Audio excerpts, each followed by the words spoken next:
Hello, listeners. Welcome to another emergency episode of the Jacob Shapiro podcast. For our second episode of the day, Kamran Bokhari comes on. There is no person who I wanted to talk to more about the future of Iranian politics based on what has happened in the last 24 to 36 hours. If you missed our episode earlier today with an Iranian security expert, you should definitely go back and listen to that one as well. Cousin Marco and I also put out an episode on geopolitical cousins. So if you are jonesing for content and if you are listening to this podcast, it means you're probably a geopolitical nerd, so you should be. You've got a lot of content to sort through and a lot more coming in the next 2 weeks if the Israeli promise that this is going to last 2 weeks is true. I have not been able to take a step back yet and sort of form my own analysis. I'm still in fact-finding mode and trying to understand what is real and what is not and what the possibilities are. But I plan to, sort of over the weekend, early into next week, hopefully put out a written piece that outlines some of my thoughts and scenarios going forward, and maybe even a solo podcast to talk about that. But for now, as you can tell from these podcasts and sort of from my questions and things like that, I'm trying to find as many different perspectives as possible, as much relation to signal versus noise as I possibly can, so I can craft those frameworks, and you're along with me for the ride. So take care of the people that you love. Email me at jacob@jacobshapiro.com if you have any questions, comments, thoughts, things like that. Cheers and see you out there. Who better to talk about the apex of the Iranian Leviathan with than Kamran Bokhari? Kamran, good to have you on. I don't know if you know this, Kamran. Some of the editors in our Stratfor days used to lovingly make fun of you because there was a time where there were two phrases on the internet that only existed in articles that you wrote. It was apex of the Iranian Leviathan, and you also at one point described Iran's government as a murky spatial nexus. So you're famous beyond even your knowledge of it. It's good to see you, friend. I think I had heard the first one, but not the second one. I didn't know that I was lovingly recalled for both phrases. Both phrases, yes, murky spatial nexus. So, the Iranian Leviathan not doing so well here on Friday, June 13th at 1:07 p.m. Eastern Time. I was expecting an Iran-U.S. deal this year. I'm actually not sure that we won't get one by the end of the year. I will say, and I did not predict this at all. Yesterday on our company's research platform, I put a couple of articles about recent events with Iran and Israel and the U.S., and I said, this is escalating really quickly. And it turned out it escalated even quicker than I was expecting. Kamran, simplest question, your first reactions. How are you thinking about what just happened? Did it take you as off guard as it took me? However you want to take it, your first reaction. So I think we were on the same page. My issue was that how does this, military campaign on the part of Israel square with the imperative of President Trump? And so that's the part that I was trying to figure out. I can't say I was shocked or surprised. I wasn't. But I was just trying to make sense of it. Okay, so we're having a negotiation. So how does this fit with that? And then finally, I figured it out. Earlier this week, if you recall, the president began to say something that he hadn't before in the 60 days since this diplomacy started. And we've had those multiple rounds of Steve Witkoff meeting with the Iranian foreign minister. Yeah. He said that I'm not so sure we're going to get a deal. And so that to me was, okay, that's very different from what we've been hearing. In fact, we've also seen sort of reports of, if you will, disagreements between the Israeli position and the American position. And so I was trying to figure out, and then, the president himself just last week had said that, I told Netanyahu that it wouldn't be a good idea to attack while we're still negotiating. Mm-hmm. So I think the president basically came to the conclusion that under the current circumstances, they've gone as far as they could, and it doesn't look like the Iranians are going to accept 0% enrichment. And they will not budge on that. Mm-hmm.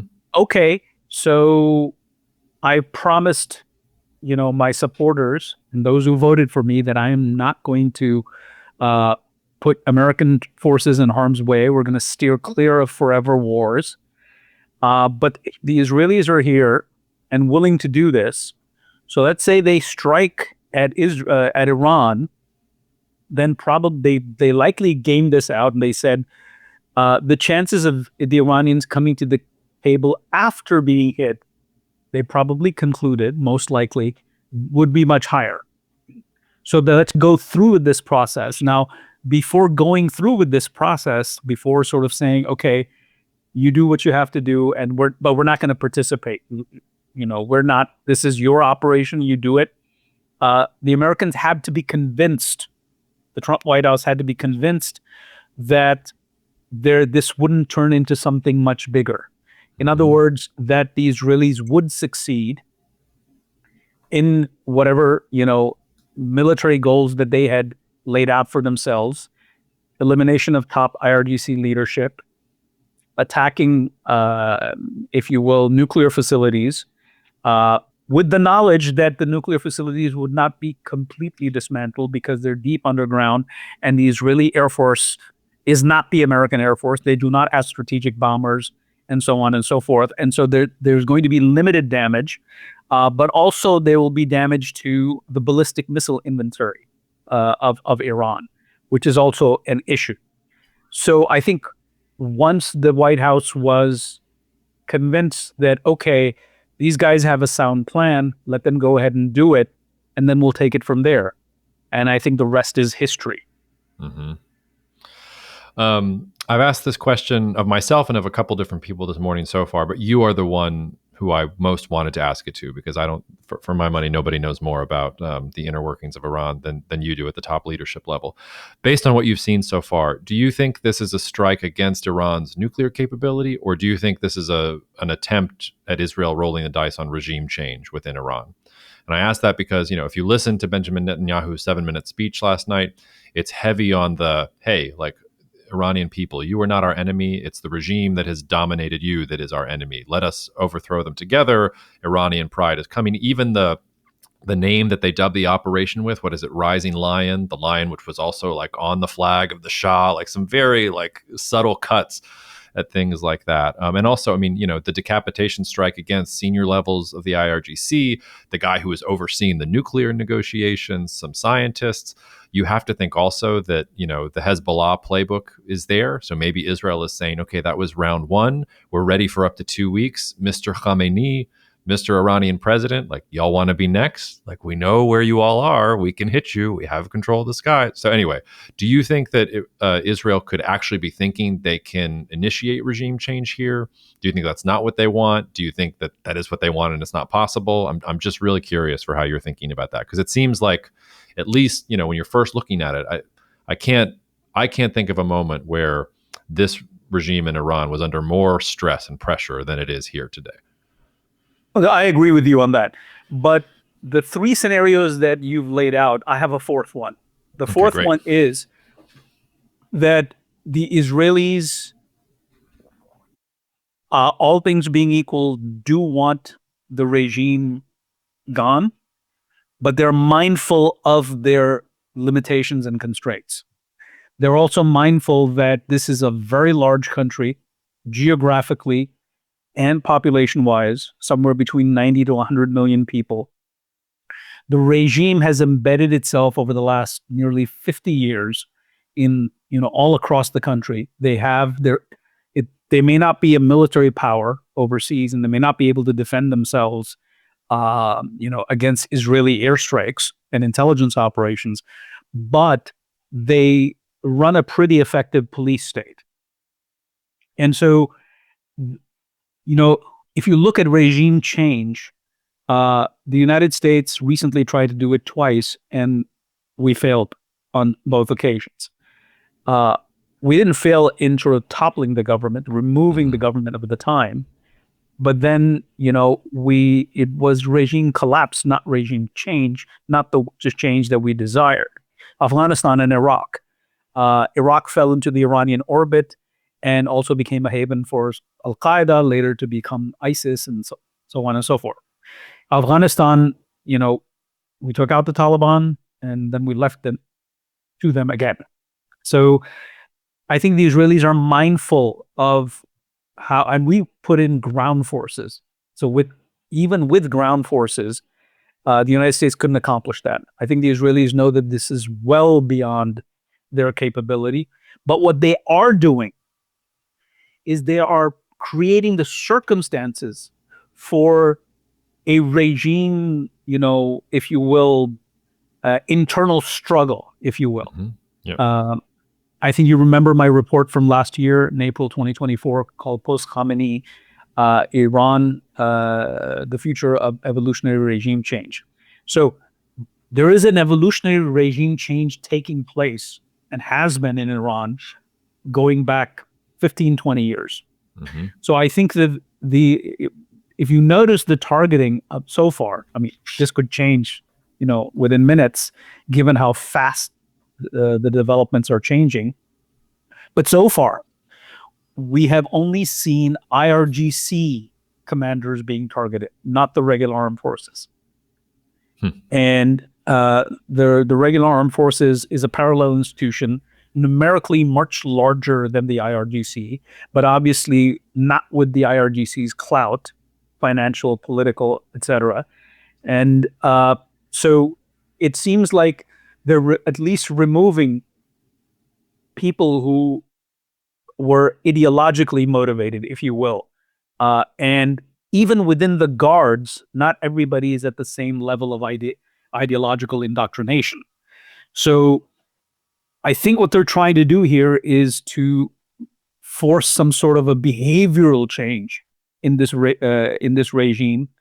And that obviously happens when new people or new centers of power can, come to the fore. So let's just sort of game this out. I'll put myself out there. This is a national catastrophe for Iran.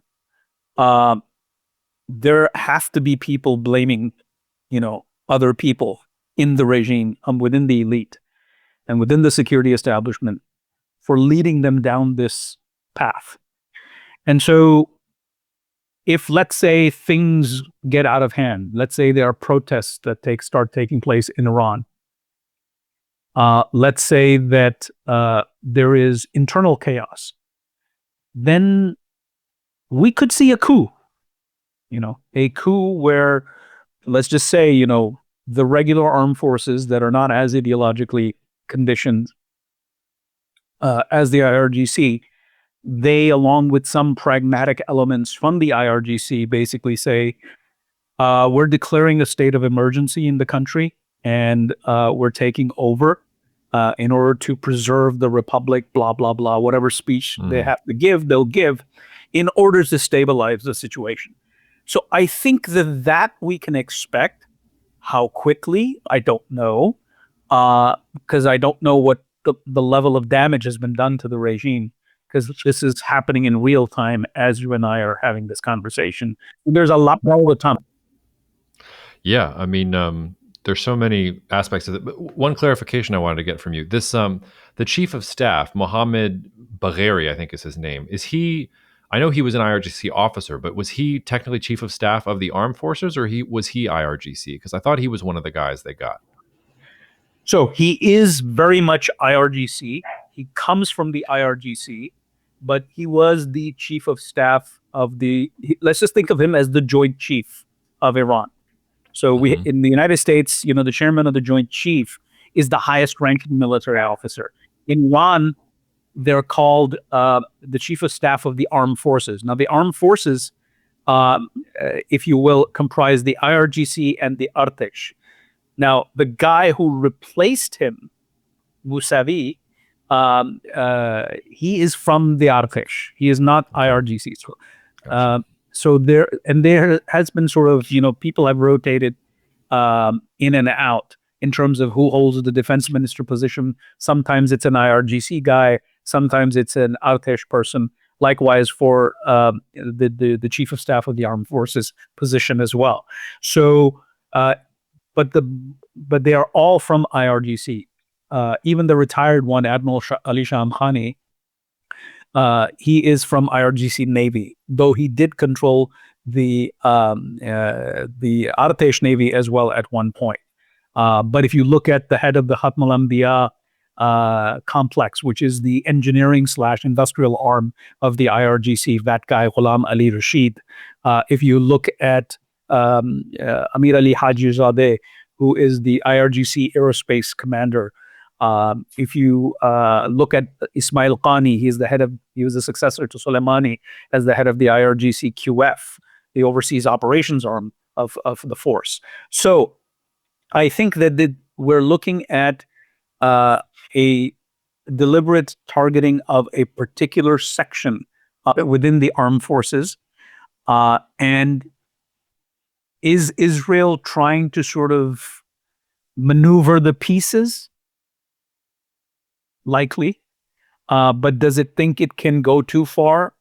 I doubt it. I think Israel is very well aware of its ability at that level. It's one thing to have Mossad operatives and special forces guys, fly in C-130s and land and, operate on Iranian soil, of course, with help from locals, Yep.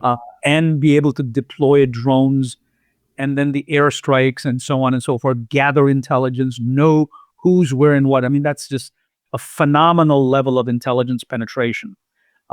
So that's one thing. But to be able to completely shift that Leviathan or that, murky nexus, that's another thing.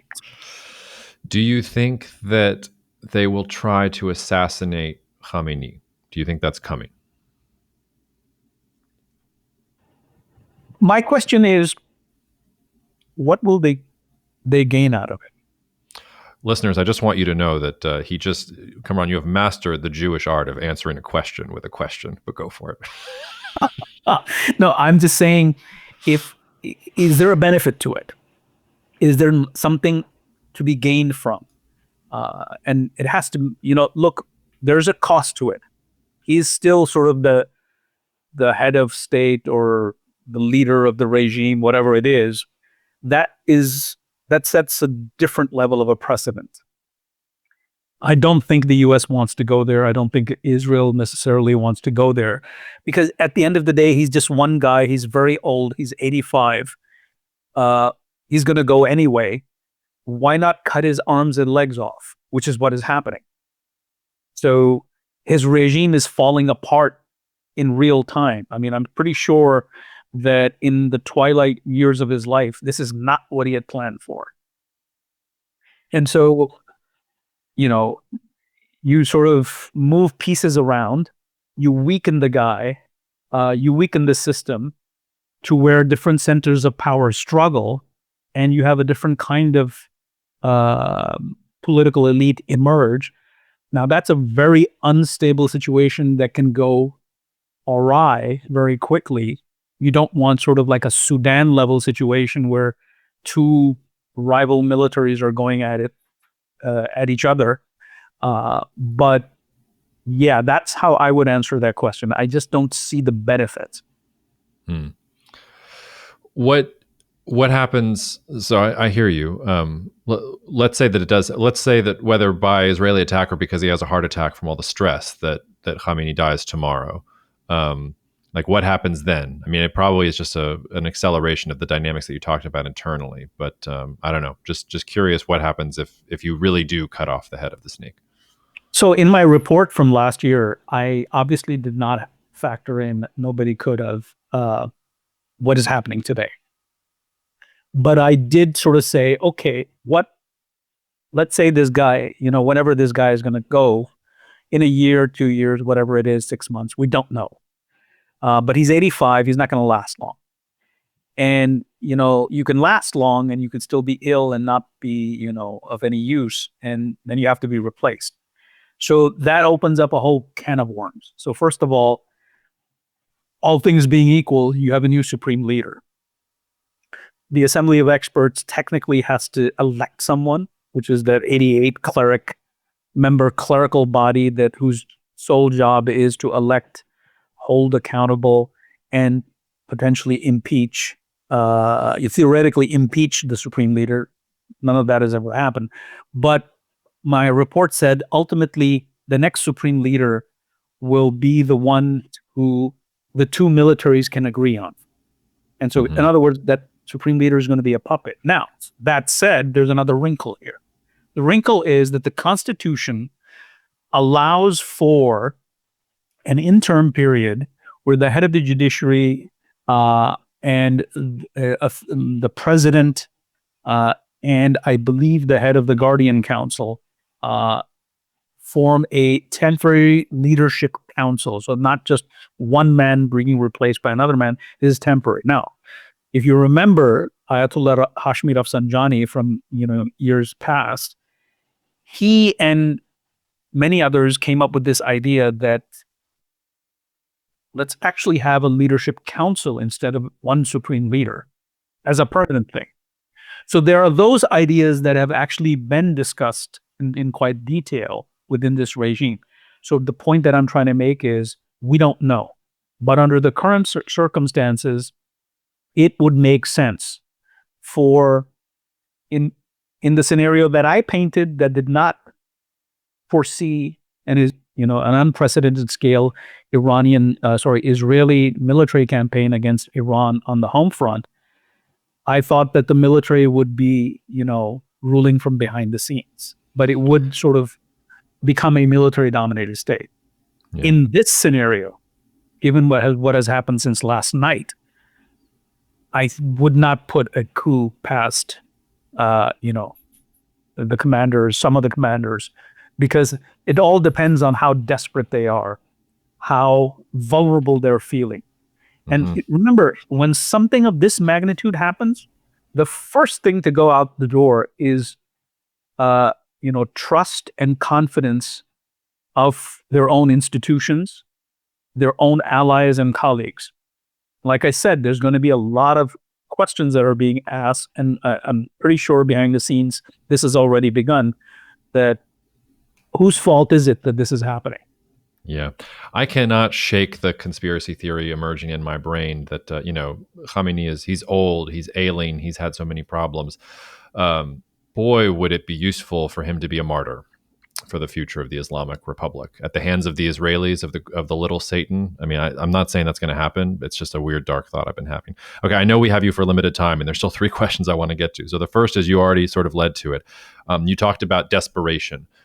Everybody that I've talked to this morning, Iranian security analysts, some other geopolitical analysts, even Israeli analysts, it seems to me that they're all closing in on the same idea, which is namely that Iran is screwed and was incompetent and couldn't defend itself from the Israelis, that the Israelis control the skies, the Mossad is on the ground, they're doing whatever they want.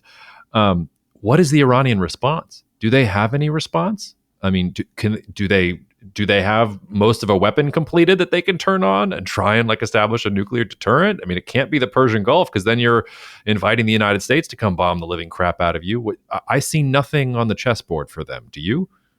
I think the options are bad, and very bad, and worse. So you're right. If they try to mine the Straits of Hormuz, that's just going to invite the United States. If they attack U.S. bases in Iraq, across the Persian Gulf, then they invite, retaliatory strikes from the United States. Then their situation goes from bad to worse. They're in the frying pan, they'll be out in the fire. The big question is, can they pull off a few waves of retaliatory strikes with drones and missiles? The reason I say that is twofold. One is that they can't go from where they are right now straight to the negotiating table. They have to be able to show that they just didn't throw in the towel. They just did not capitulate. So the way this is sort of engineered is, you prepare for these strikes, you let the other side know it's coming, and you let them know that we're doing this because we have no choice, but we are not interested in further escalation.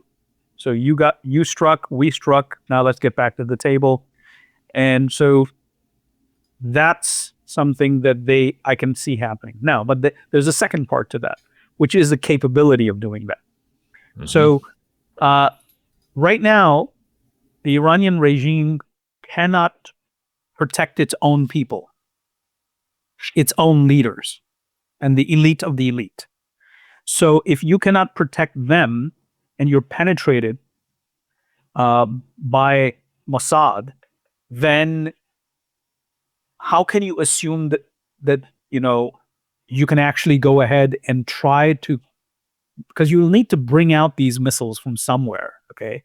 You need to physically bring them, launch them. So if you go down that path, how do you know they're not watching? How do you know that the leaks are not that extensive? How do you know that they'll not see it on a radar and they will come in and bomb you? Same thing for the nuclear test. Your facilities are already under a lot of pressure. Now, can it be that they have some secret facility that nobody knows about, which is where that test was planned all along? Yeah. But what are the chances that that is true? Slim. So I think that considering all of this, their best path forward is to go through a choreographed, if you will, retaliatory move, but the emphasis being on that, hey, we don't want this to get more ugly than it already has. So now, having said that, this assumes that everybody in the regime is on the same page. Right now, they're fighting. This is what you and I are, this is what desperation does and what you and I have been discussing. Now, under this current situation, can they agree onto this formula? Yes, and maybe no. So we don't know. It's just, and can they pull anything off at all? They apparently, or at least the Israelis say, they already tried a drone strike, and they got rid of the drones before they even got to Israel. So it's not even apparently clear the Jordanian Air Force was involved in that as well. Wow. Okay. Well, that gets to the second, and I'll smush these next two questions together because I know you got to go and you've been generous with your time. I think one of the things that has not been talked about enough in the analysis of this is regional response. So Saudi Arabia pretty strongly and harshly condemned Israel for what it did.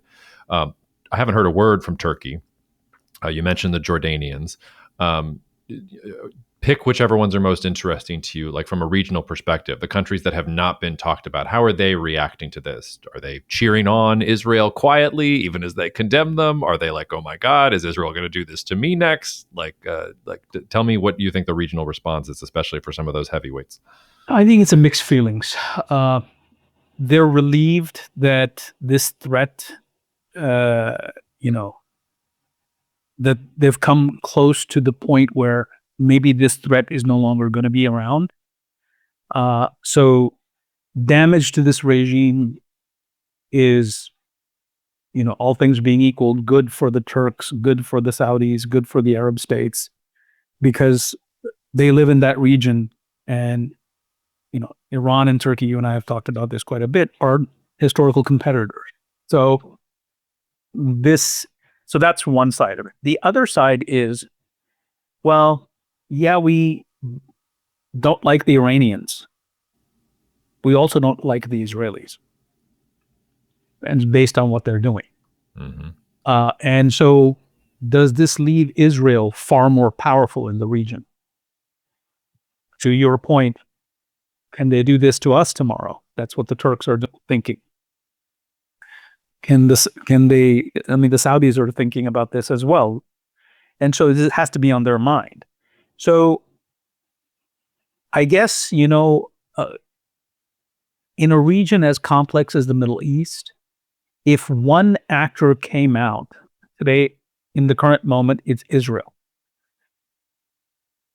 Dominating the region like this. Look, destroying Hezbollah, going after Gaza, hitting the Houthis, creating the conditions for the toppling of the Assad regime, and now hitting Iran on its home front. In the region, it's perceived as one state having too much power.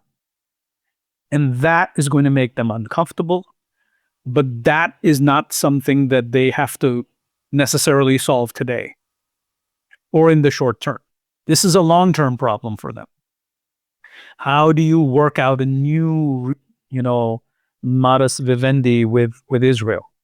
And the UAE has the Abraham Accord deal. Saudi doesn't. Turkey has diplomatic relations, but relations aren't so great. And so what will be the new cadence of a relationship with Israel and its neighbors is something that, is going to be an issue that's going to dominate the region's geopolitics for quite some time to come. And I'll get you out of here on this. Is this good for Israel long term? Is it bad for Israel long term? Is it something else? Like, how do you think about this from the Israeli perspective? So I think long term, the Israelis, so following up from that, what I just said earlier about how the regional states perceive Israel. So now that Israel has sort of the upper hand militarily against its adversaries, its big challenge is how does it go? How does it sort of make friends or reach out to the Saudis of this world and say, let's forge, a relationship? How do you go back to the Turks and say, okay, you know what? Yeah, we disagree on a lot of things, but we never completely did away with our diplomatic relationship. We downgraded relations, back in 2010, but we're still, neighbors. We have to work together. The biggest thing between us is Syria. So I think for Israel, the challenge will be, how do you get away from sort of the fighting to creating sort of a peaceful order? How do you what will that post-conflict normal look like? That will be the challenge for Israel. Yeah, not an easy question to answer. All right, Kamran, I've already kept you longer than we agreed to. So thank you so much for taking the time. And I'm sure we'll talk again in the next week or two, because the Israelis say this is going to be 2 weeks. So buckle up. It's going to be a bumpy ride. Thank you so much for listening to the Jacob Shapiro podcast. The show is produced and edited by Jacob Smulian, and it's in many ways the Jacob Show. If you enjoyed today's episode, please don't forget to subscribe, rate, or leave a review. It takes just a couple seconds of your time, but it really helps us. Also share with a friend. If you're interested in learning more about hiring me to speak at your event, or if you want to learn more about the wealth management services that I offer through Bespoke or at Cognitive Investments, you can find more information at jacobshapiro.com. You can also write to me directly at jacob@jacobshapiro.com. I'm also on X for now with the handle Jacob Shap. That's Jacob, S-H-A-P, no dats, dashes, or anything else, but I'm not hard to find. See you out there.